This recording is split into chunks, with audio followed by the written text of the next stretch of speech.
அண்ணா சுவாமி அழைக்கின்றாரே, நம்ம அண்ணா சுவாமி அழைக்கின்றாரே. மாயன்மயம் நேயர்கள் அனைவருக்கும் வணக்கம். நான் உங்கள் அபிநயா. 2026க்கான குரு பயிற்சி எப்படி இருக்கு அப்படின்றத நம்ம சோழி பிரசன்னம் மூலமா தான் தொடர்ந்து பார்த்துட்டு இருக்கோம். அந்த வகையில அடுத்த ராசி என்ன அப்படின்னு பாத்தீங்கன்னா ரிஷபராசி தான். ஐயா வணக்கம். மாயன் மயம் ஆன்மீக அன்பர்களுக்கெல்லாம் என்னுடைய அன்பான ஆசீர்வாதத்தை தெரிவித்துக் கொள்கிறேன். மாயன் மயம் உங்கள் நலன் பொருட்டை இறையருளாலும் குருவருளாலும் தொடர்ந்து மாயன் மயன்ல அமானுஷியம் மட்டுமல்ல சோழி பிரசன்னமும் பார்த்து வருகிறேன். நீண்ட காலமாக மாயன் மயனை நீங்க தொடர்ந்து சப்ஸ்கிரைப் பண்ணி ஆதரவு தருவீங்கிற ஒரு நம்பிக்கை எனக்கு எப்பவுமே உண்டு. இப்ப இந்த ராசியை கேட்கறதுக்கு முன்னாடி நானே எக்ஸைட்டட் ஆயிட்டேன் சார். ஏன்னா எடுத்திருக்க கேள்விகள் எனக்கு சாதகமா இருக்குன்னு கூட வச்சுக்கலாம். ஏன்னா 2026க்கான குரு பயிற்சியில மக்கள் தேடிக்கிட்டு இருக்க யோசிச்சுக்கிட்டு இருக்க கேள்விகளை தான் நான் எடுத்துட்டு வந்திருக்கேன். அதுல முதல் கேள்வி என்ன அப்படின்னா, இப்ப ரிஷபராசி அப்படின்னு பார்த்தாலே அவங்களுக்கு பேச்சு திறமையும் எழுத்து திறமையும் கொஞ்சம் அதிகமா இருக்கும் அப்படின்றது ஒரு பொதுவான கருத்து. இந்த கருத்து எந்த அளவுக்கு உண்மை? அவங்களுக்கு இந்த 26 குரு பயிற்சி அவங்க திறமையில இன்னும் வல்லமை பெற முடியுமா? அவங்களுக்கு இன்னும் அவங்க பாக்குற வேலையெல்லாம் அடுத்த கட்டத்துக்கு போக முடியுமா ஐயா? ரிஷபராசி அன்பர்களே, 2026 குரு பயிற்சி சனி பயிற்சியை நாம் கடந்து விட்டோம், கடந்து கொண்டு இருக்கின்றோம். இந்த வருடத்தினுடைய இறுதியில நம்ம பார்த்தோம்னு பாத்தீங்கன்னா நம்ம ராகுகேது பயிற்சியை சந்திக்க போகின்றோம். ஒரு அருமையான பயிற்சிங்க. சனி பகவானை பொறுத்த வரைக்கும் கர்மாவுக்கேற்ற பலனை தரக்கூடியவன். என்றோ செய்த தவறுக்கு இன்று பதில் சொல்கின்றோமே, அந்த வகையில் தெரிந்து செய்த தவறா தெரியாமல் செய்த தவறா என்று புரிபடாமல் கலங்கி போய் நிற்கின்றோமே. அப்படிப்பட்ட காலத்துல 2026 இந்த 2026ல குரு பகவானை பொறுத்த வரைக்கும் பாத்தீங்கன்னா மே மாசம் 26 வாக்கிய பிரகாரம் பயிற்சியானாலும் கூட ஜூன் மாதம் 2ஆம் தேதி பாத்தீங்கன்னா திருக்கணித பிரகாரம் பயிற்சி ஆகின்றார். அப்படிப்பட்ட ஒரு சூழ்நிலை தான் 2026 மாயன் மயன்ல நான் தொடர்ந்து பேசி வருகிறேன். மாயன் மயனை பொறுத்த வரைக்கும் உங்கள் நலன் பொருட்டு தான் பேசி வருகிறேன். அந்த வகையில 2026ல இந்த குரு பயிற்சி எப்படி இருக்கும்? அதே நேரம் மாயன் மயனை நீங்க தொடர்ந்து சப்ஸ்கிரைப் பண்ணி ஆதரவு தருவீங்க ஒரு நம்பிக்கை உண்டு. பார்ப்போமா? குரு பகவான், குரு பார்க்க கோடி நன்மை, பட்டமளமும் துளிர்த்து விடும் என்றெல்லாம் சொல்வார்கள். காரணம் குருவினுடைய தன்மை. நான் குருவை பற்றி தனியாக பேசி இருக்கின்றேன், அதை நீங்கள் அவசியம் பாருங்க. அந்த வகையில பார்க்கும்போது இந்த குரு பயிற்சியை பொறுத்த வரைக்கும் மிதுனத்தில் இருந்து அவர் கடகம் தூக்கி நகர்கின்றார். எப்படி வர்றாருன்னு பாத்தீங்கன்னா, மிதுனத்தில் இருந்த குரு பகவான் பலம் வாய்ந்து உச்சம் பெற்று வருகின்ற ஒரு அற்புதமான ஒரு சூழ்நிலை தானே. ஒரு கிரகம் உச்சம் பெற்று வருவதும் நகர்வதும் மிகப்பெரிய ஒரு தாக்கத்தை மார்க்கத்தை ஏற்படுத்தத்தான் செய்யும். அந்த வகையில இந்த குரு பகவானை பொறுத்த வரைக்கும் ரிஷபம் வருகின்றார். நான் வெறும் குரு பயிற்சியை மட்டும் வைத்து சொல்லவில்லை, குருவினுடைய தன்மையை வைத்தும் சொல்லவில்லை, சனி பகவானுடைய இயல்பை வைத்தியும் நிலையை வைத்துமே சொல்கிறேன். அந்த வகையில பார்க்கும்போது குரு பகவானுடைய பார்வை அப்படின்னு பாத்தீங்கன்னா 5, 7, 9, சனி பகவானுடைய பார்வைன்னு பாத்தீங்கன்னா 3, 7, 10. அப்ப மீனத்திலிருந்து அவர் பார்க்கின்றார். 1, 2, 3 ரிஷபத்தை பார்க்கின்றார். யாரு? சனி பகவான் பார்க்கின்றார். அவர் பார்ப்பதனால லாப சனியாக இருந்தாலும் கூட முழுமையான பலனை பெற முடியாம தத்தளித்து தவித்துத்தான் போய்விட்டீர்கள். தொழில வாழ்க்கையில மிகப்பெரிய போராட்டங்களை சந்தித்த ஒரு சூழ்நிலையில இந்த குரு பயிற்சி நமக்கு ஏதாவது நன்மை தந்து விடாதா? நம் வாழ்க்கையில ஒரு திருப்பம் தந்து விடாதா? இப்படித்தான் நாம் வாழ்க்கையா? கண்முன்னே அத்தனை பேர் வண்டி வாகனத்துல வசதியா போறாங்களே, கையிலையும் காதலையும் மூக்கிலையும் அத்தனை நகை போட்டிருக்காங்களே, நிம்மதியாக வாழ்வது இப்போது தெரிகின்றதே. என் வாழ்வு மட்டும் ஏன் தனித்த மரம் போல் இருக்கின்றேன்?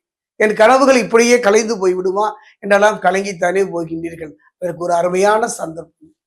ரிஷபராசியை பொறுத்த வரைக்கும் பொன் வைக்கும் இடத்துல பூ வைக்கிற மாதிரி ஒரு நல்ல மாற்றத்தை தரப்போகின்றார் குரு பகவான். அது எப்படின்னு பாத்தீங்கன்னா, குரு பகவானை பொறுத்த வரைக்கும் பார்க்கலாம்.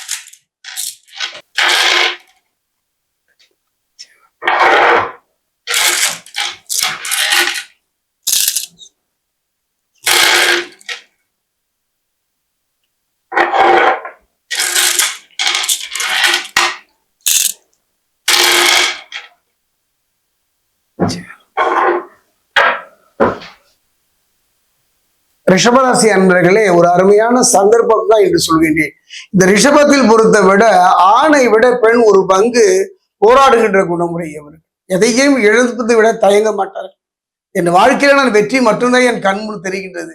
அந்த வெற்றிக்கு தடையாக யாராக இருந்தாலும் கூட தூக்கி எறிந்து விடுகின்ற ஒரு அற்புதம். எத்தனை அவமானங்கள் வேதனைகள் வந்தாலும் துடைத்து நகர்ந்து விடுவார்கள். இது ரிஷபத்திற்கே ஒரு இயல்பு தானா? காரணம் என்ன சொல்றேன், இவர்களை உயர்த்தி பிடிப்பதற்காக அல்ல, சொழி பிரசனத்துல குருவனுடைய நிலையை வைத்து சொல்லிட்டேன். குரு பகவானை பொறுத்த வரைக்கும் 3ல தைரிய குருவாக வருகின்றார். அந்த தைரியம் எதுனா, இதுவரைக்கும் மனோதைரியம் இழந்து விட்டார்கள். நம்முடைய வாழ்க்கையில எந்த நிலையும் அடையவில்லையே, ஒரு அடி மண்ணு கூட சொந்தம் இல்லையே, அப்படி சொந்தமாக இடம் கூட நமக்கு நிலையாக இல்லையே, ஒரு வீடு கட்டி பார்ப்போம், ஒரு உயர்ந்து இருப்போம் என்கிற எண்ணம் எல்லாம் என் வாழ்க்கையில கனவாக போய்விடுமா என்று நினைக்கிறேன். கவலையே பட வேண்டும். நிறைய கற்பனை கதைகளையும் மணல் கோட்டைகளையும் கட்டுவதை விட நறுக்கு தெரித்தாத போல் சொல்லுகிறேன். நீங்கள் எதையெல்லாம் இழந்தீர்கள் உங்க வாழ்க்கை? மண்ணோ பெண்ணோ பொண்ணோ எதுவாக இழந்தாலும் இழந்ததே திரும்ப பெறக்கூடிய ஒரு அருமையான சந்தர்ப்பம், சமய சந்தர்ப்பம். நல்லா புரிஞ்சுக்கணும். சந்தர்ப்பம் இல்லையே, சமயம், சூழ்நிலை, அந்த பிரசன்ஸ் ஆஃப் மைண்ட் சொல்லுவாங்க. அந்த சூழ்நிலைக்கு தகுந்த மாதிரி மாறுகின்ற தன்மை ரிஷபத்துக்கு உண்டு. கழுவுற மீன்ல நடுவுற மீன் தான் ரிஷபராசி. அந்த வகையில் பார்த்தாலும் பிறருக்காக மனரீதியா உடல் ரீதியாக செயல்பட்டு தன்னை இழக்கின்ற ஒரு நிலைதானே. குறிப்பா சொல்ல போனா ரிஷபராசியை பொறுத்த வரைக்கும் ஒரு சுமைதாங்கி கல்லுதான். உறவு கூட பயன்படுத்தி விட்டு தூக்கி எறிந்து விடும், கருவேப்பிலையை போல. அந்த நிலை மாறும். அதனாலதான் சொன்னேன், அந்த 3ல தைரிய குரு. இது நான் சொல்லவில்லை, குரு சொல்லுகின்ற ஒரு பாடம். குருவினால எந்தவித பலனையும் எந்த காலத்திலேயும் அனுபவிக்க முடியாதவர்கள். அது மட்டும் கிடையாதுங்க, அந்த ரிஷபம் யாரு கூறியது? அசுரகுருவுக்கு உரியது தானே. அந்த வகையில ரிஷபராசிக்காரர்கள் ஒரு பெரிய மாற்றத்தை சந்திக்க போகின்றார்கள். எதிர்பாராத ஒரு தொழில் முன்னேற்றத்தை பெற போகின்றார்கள். எங்கெல்லாம் இவர்கள் சென்றார்களோ அங்கெல்லாம் தோல்வியைத்தான் பாடமாக படித்து வந்தார்கள். இனி அந்த நிலை மாறி அனுபவத்தையே ஒரு அற்புதமாக ஆயுதமாக மாற்றி, பூமராங்குன்னு சொல்லுவாங்க, நம் கையை விட்டு எரிகின்றது திரும்ப நம் கையில் வந்து சேர்வதை போல இழந்ததை திரும்ப பெறக்கூடிய ஒரு நல்ல மாற்றம். அதே ரீதியா உடல் ரீதியா கொஞ்சம் கவனமா இருங்க. தவறான பழக்க வழக்கங்கள் மன ரீதியா உடல் ரீதியா சில பாதிப்புகளை தந்தாலும் கூட, சில காயங்கள் மனதுக்குள் இருந்தாலும் கூட அதை மாற்றுகின்ற தன்மை இந்த காலகட்டத்தில் அமையும். ஐயா, இப்ப பார்த்தோம் அப்படின்னா என்னோட அடுத்த கேள்வி என்னவா இருக்கு அப்படின்னா, நீண்ட நாட்களா இப்ப ரொம்ப நாளா வந்து ஒரு விஷயம் பண்ணணும் பிளான் பண்ணிட்டே இருந்திருப்பாங்க. அந்த பிளான் பண்றதுக்கு நிறைய தடைகள் ஏற்பட்டுட்டே இருந்திருக்கும் இத்தனை வருஷங்களா. ஆனா இப்ப நடக்க போற குரு பயிற்சினால அந்த தடைகள் நீங்குமா ஐயா? தடைகள் மட்டுமல்ல, இனி தடையே வராத ஒரு நிலையும் மாறும். அதற்கு ஒன்னே ஒண்ணுதான், எந்த நிலையிலும் தன் நிலை மறந்து விடாது. வாழ்வுக்காக இருந்த இடத்தை விட்டு வேறு இடத்துக்கு சென்று வாழ்கின்ற ஒரு சூழ்நிலை இருந்தாலும் கூட இழந்ததை திரும்ப பெறக்கூடிய ஒரு அற்புதமான ஒரு காலகட்டம். ஏங்க, நான் திரும்பவும் சொல்றேன், ரிஷபராசிக்காரர்களே, கிட்டத்தட்ட என்னுடைய அனுபவத்துல சொல்ற, அந்த 3ல தைரிய குரு என்று நான் சொல்லுகிறேன் அல்லவா, அந்த தைரியம் உடல் ரீதியா மன ரீதியா. உடல் ரீதியா நிறைய காயப்பட்டுட்டீங்க, மன ரீதியா நிறைய வேதனைகளை சந்தித்து விட்டீர்கள். யாரை நம்புவது நம்பாத நிலை மாறி அற்புதமான ஒரு யோக பலனை குருவினால் பெறக்கூடிய ஒரு நல்ல சந்தர்ப்ப சூழ்நிலை அமையும். அதே நேரம் தெய்வ நம்பிக்கையை பொறுத்தவரை விட்டுக்கோ தொட்டுக்கோ, அப்படிதான் இருக்கு. முழுமையான ஒரு பக்தி என்பது இல்லைங்க. காரணம் நீங்கள் பட்ட அடி, நீங்கள் பட்ட அவமானங்கள், நீங்கள் இழந்த இழப்பு, கவலையே பட வேண்டாம். உங்க வாழ்க்கையை பொறுத்த வரைக்கும் ஒன்று சொல்லிக்கொள்ள ஆசைப்படுகின்றேன். ரிஷபத்தை பொறுத்த வரைக்கும் ஒரு அசுரத்தன்மை மிக்கவர்கள். ஆணை பார்த்தீங்கன்னா பெண் மாதிரி இருப்பாங்க, பெண்ணை பார்த்தீங்கன்னா ஆண் மாதிரி ஒரு ஆண்மை தன்மையோடு எதிர்த்து போராடுகின்ற நிலை.